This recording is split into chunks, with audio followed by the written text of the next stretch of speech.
When the democratically elected president of Honduras attempted to re-enter his country through Nicaragua, Secretary of State Hillary Clinton called the move reckless. It does not contribute to the broader efforts to restore democratic and constitutional order in the Honduras crisis. Critics say the U.S. has the power and authority to impose international sanctions on the interim government and cut the millions of dollars in military funding to the de facto regime. However, there is one problem. Do you acknowledge that it was a coup, a military coup? Well, there are legal issues there that we have chosen not to exercise at this point. It's U.S. law to suspend all U.S. funding, including military, if the U.S. government labels an overthrow a military coup. The Obama administration in the current Honduran crisis has yet to do that. In fact, the administration's position on the new military government in Honduras remains vague.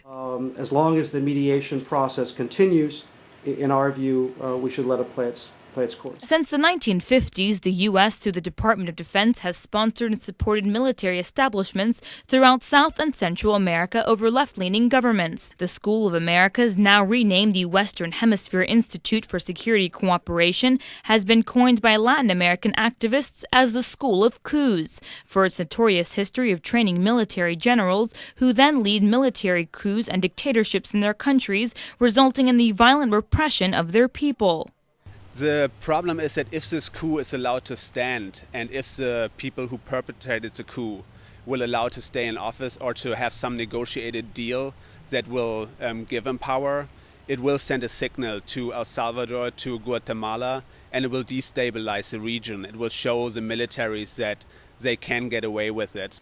In fact, two of the current generals responsible for overthrowing President Zelaya are graduates of the School of Americas located at Fort Benning in Columbus, Georgia.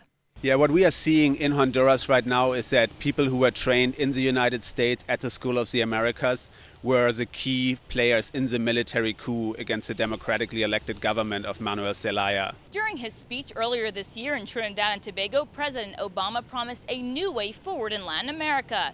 Experts say the Honduran crisis is a historic moment for South and Central America and presents the administration with their first major challenge to reforming the status quo. However, critics say the Obama administration's reluctance to effectively penalizing the de facto government is an indicator it will be politics over people as usual. Jahan Hafiz, APTVS, Washington.